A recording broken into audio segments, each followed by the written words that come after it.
Bagaimana ibu-ibu? Sudah jelas ya, dari tadi kita sudah menjelaskan tentang upaya pencegahan kekerasan dan perlakuan salah pada anak. Ibu-ibu semuanya sudah menyimak tadi ya? Iya. Iya. Untuk yang terakhir kita akan memberikan kesimpulan tentang pembelajaran yang sudah dari tadi kita bahas ya ibu ya.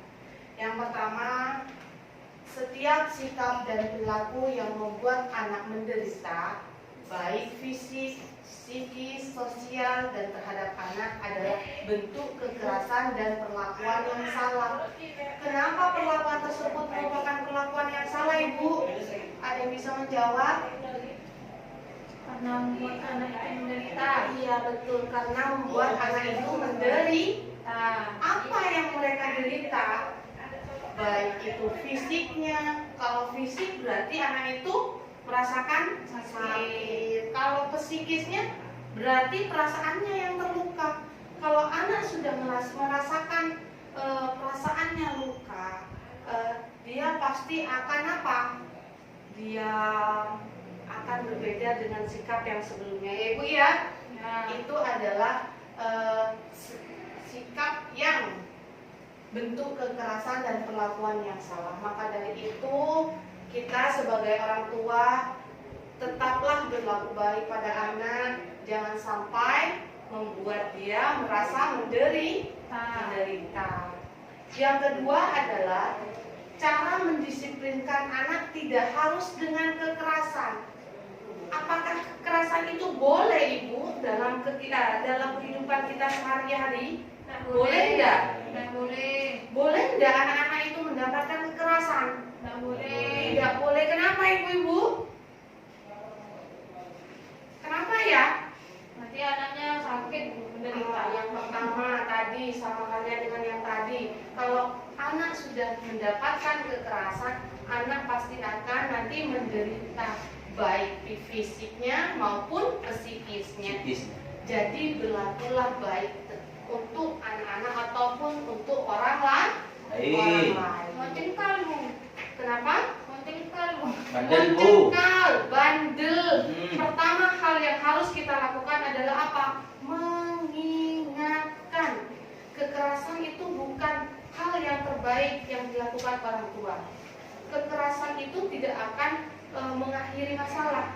Ya, pertama yang akan kita lakukan adalah kita mengingati. Sebagai orang tua kita harus selalu mengingati anak bahwa yang mana sikap yang baik, mana sikap itu yang buruk. Ya ibu ya? Jangan langsung mencubit anak. Boleh tidak kita mencubit? Tidak boleh ya. Kasihan sama halnya dengan kita. Kita kalau dicubit mau enggak? Tidak mau. Sama halnya dengan anak. Anak juga tidak mau ibu kalau dicubit ya. Dan selanjutnya adalah kekerasan dapat terjadi di mana-mana. Siapapun bisa menjadi pelaku, bahkan orang terdekat. Yang dimaksudkan dengan orang terdekat itu siapa ibu? Orang tua. Orang tua. Siapa lagi? Saudara. Saudara. Siapa lagi? Paman. Paman. Siapa saja yang ada di keluarga kita. Apakah hanya di keluarga anak bisa mendapatkan kekerasan? Tidak ibu. Di mana lagi ya?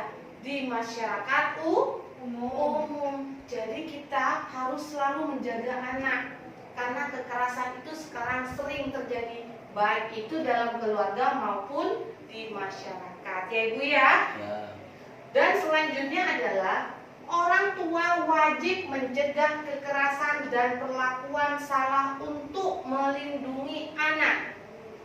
Orang tua merupakan apa ibu buat anak? Contoh. Jadi sebagai orang tua kita harus bisa mencegah kekerasan dan perlakuan salah untuk melindungi anak.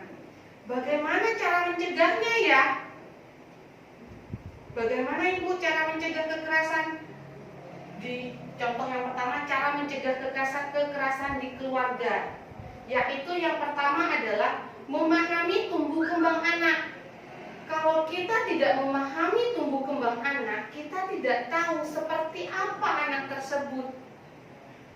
Sampean hanya kerja terus, anaknya main di rumah terus tanpa sampean kontrol. Sedangkan anak di rumah itu karena sekarang sudah zaman milenial ya Ibu ya, anak sering melihat YouTube. Siapa tahu mereka menonton sesuatu yang tidak baik sehingga anak tersebut mencontoh hal tersebut ya. Jadi mulai sekarang ibu-ibu harus selalu memahami tumbuh kembang anak. Selain itu, kita sebagai orang tua harus menjadi pendengar yang baik. Anak sebagai teman berdiskusi. Jangan sampai menjaga jarak antara sampean dengan anaknya. Kalau ada apa-apa tanya. Contohnya ketika anak sudah pulang sekolah, tiba-tiba sampai rumah murung, tanyakan, kenapa nak kok datang-datang ke rumah lalu murung? Siapa tahu di sekolah anak mendapatkan perlakuan yang tidak baik ya. Iya. Kalau ibu sama bapak tidak mendiskusikan dengan anak, anak itu pasti mau bercerita sama siapa. Dia tidak punya tidak bisa mendapatkan solusi yang terbaik. Kalau kita sebagai orang tua bisa menjembatani masalah tersebut, kita berdiskusi. Anggaplah ketika berdiskusi dengan anaknya sampean itu, sampean memposisikan diri sebagai teman ataupun sahabat. Insya Allah anak itu akan men-sharingkan, menceritakan semuanya kepada ibu dan bapak. Ya ibu ya. Bisa nggak kira-kira nanti sampai rumah berdiskusi dengan anak, ya bercakap dengan anak, jangan kerja terus ibu. Ibu kerja nggak di rumah? Kerja. Kalau malam itu ngumpul sama keluarga enggak? Ngumpul. Iya, jangan hanya nonton TV ibu. Ketika malam-malam kita saling berdiskusi ya dengan putra-putrinya ya. Iya ibu. Yang selanjutnya adalah pencegahan kekerasan dan perlakuan salah dilakukan melalui antara lain. Cara pencegahan kekerasan dan perlakuan salah dilakukan seperti apa ibu?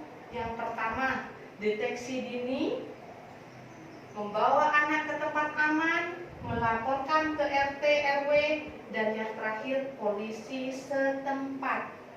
Ketika kita sudah mendapatkan kekerasan atau perlakuan yang salah, hal pertama yang kita lakukan adalah kita deteksi dulu benar atau tidaknya. Seandainya itu kejadiannya benar, kita membawa anak ke tempat yang aman, jangan langsung dibawa ke bapak polisi. Anak itu akan pasti merasa takut.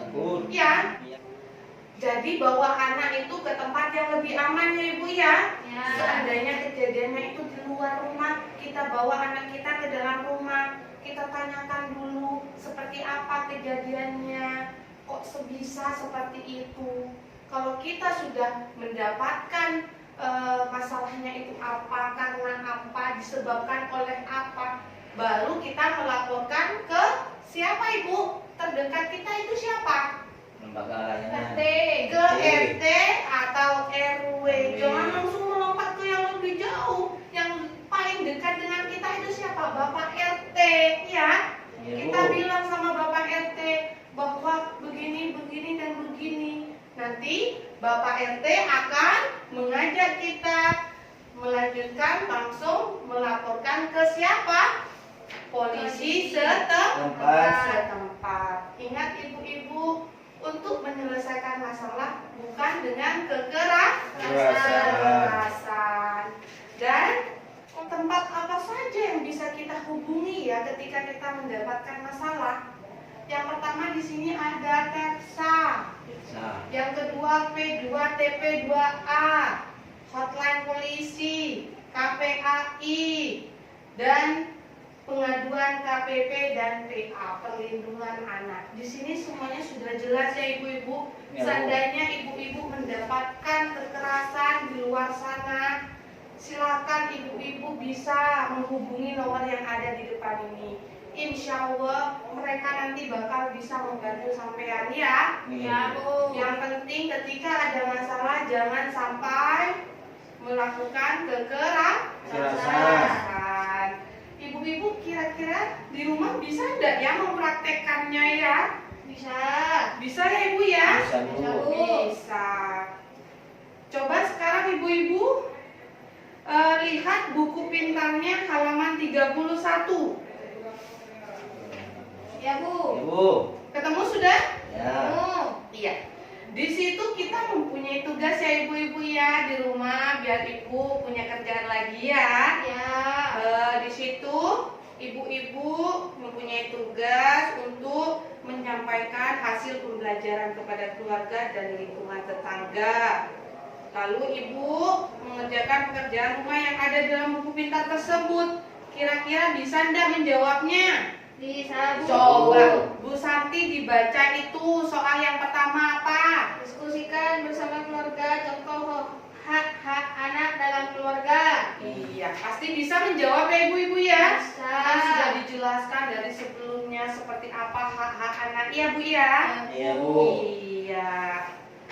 Untuk itu, ibu-ibu, untuk melindungi anak, kita harus menjadikan posisi kita sebagai apa?